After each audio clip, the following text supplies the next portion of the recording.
சொன்ன வாக்க காப்பாத்த முடியல. இந்த லட்சணத்துல உங்க மேல பழிய போடுறான். எனக்கு அப்பவே தெரியும் ஆன்ட்டி, இவன் சும்மா பேப்பர் டைகர் தான். இவன் சொல்றபடி எதுவுமே இவனால செய்ய முடியாது. ஹரிதா, நீ கொஞ்சம் பேசாம இருக்க மாட்டியா? வை டாடி, நான் ஏன் பேசாம இருக்கணும்? இவனுக்கு பேச மட்டும்தான் தெரியும், ஆனா ஒன்னும் செய்ய தெரியாது.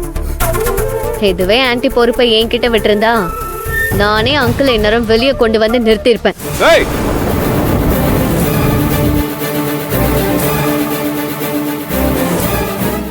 வெத்து பெருமையெல்லாம் உன்னோட நிப்பாட்டிக்கோ, புரியுதா? ஓவரா பேசுன என்கிட்ட வாங்கினதெல்லாம் ஞாபகம் இருக்குல்ல? நல்லா வெளுத்து விட்டுருவேன் உன்னை. நிறுத்துறா. எதுக்கு அவகிட்ட சண்டைக்கு போற? எதுக்கு சண்டைக்கு போற? நான் உன்னை கேள்வி கேட்டுட்டு இருக்கேன், எனக்கு பதில் சொல்லு. தோத்தது நீ. தேவையில்லாம அவன் மேல பழிய போட்டு எல்லார் மேலயும் எகிரிட்டு இருக்க. சொல்லு, ஏன் கிட்ட காரணத்தை சொல்லு. ஏன் உங்க அப்பாவை கூட்டிட்டு வர்ற காரணத்தை சொல்லுடா. தாய் குலமே, அதான் நான் சொன்னேன்ல, டாடிக்கு ஜாமீன் கிடைக்கணும்னா போலீஸ் சைடுல கொஞ்சம் பணம் செலவு பண்ணணும்னு அந்த வக்கீல் சொன்னாரு. நான் தான் அதை வேண்டான்னு சொன்னேன். ஏய், வேண்டான்னு சொல்றதுக்கு நீ யாருடா?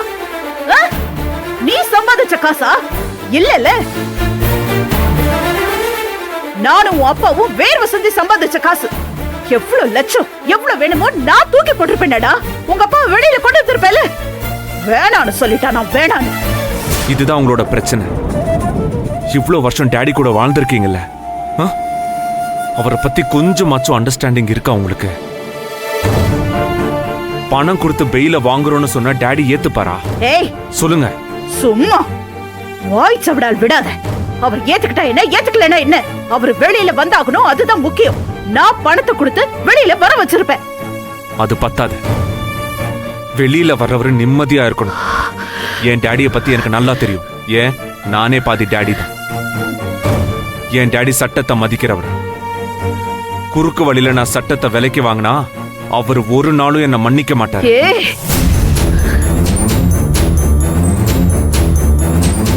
இதுவே அவர்கிட்ட கேட்டிருந்தா கூட பணம் கொடுத்து வெளியே வர வேண்டிய அவசியமே எனக்கு இல்லைன்னு அவர் சத்தம் போட்டிருப்பாரு.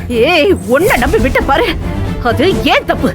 ஒழுங்கு மரியாதையா ஆரம்பத்துல இருந்து நான் இதை டீல் பண்ணிருக்கணும். இத்தனை நாளைக்கு அவரை வெளியில கொண்டு வந்திருப்பேன். பாத்தீங்களானே, பண்றதையெல்லாம் பண்ணிட்டு அவர் தப்ப ஏத்துக்கவே மாட்டேங்கிறான். அவ்வளவு ஈகோ இல்ல. தப்பே பண்ணாதப்ப நான் எதுக்கு ஏத்துக்கணும்? அங்கிள், இவங்களுக்கு எடுத்து சொல்லுங்க. சுரேகாவோட கல்யாண இன்விடேஷனை வச்சு, பொண்ணுக்கு கல்யாணம் இருக்கு, பெத்த தகப்பனா கல்யாணத்துல கலந்துக்கணும்னு சொல்லி இன்னொரு பெட்டிஷனை போட்டு 2-3 நாள்ல நான் அவரை வெளியே கொண்டு வந்துருவேன்னு அந்த அட்வொகேட் சொன்னார். அத கொஞ்சம் சொல்லுங்க. அதுவும் எந்த அட்வொகேட்?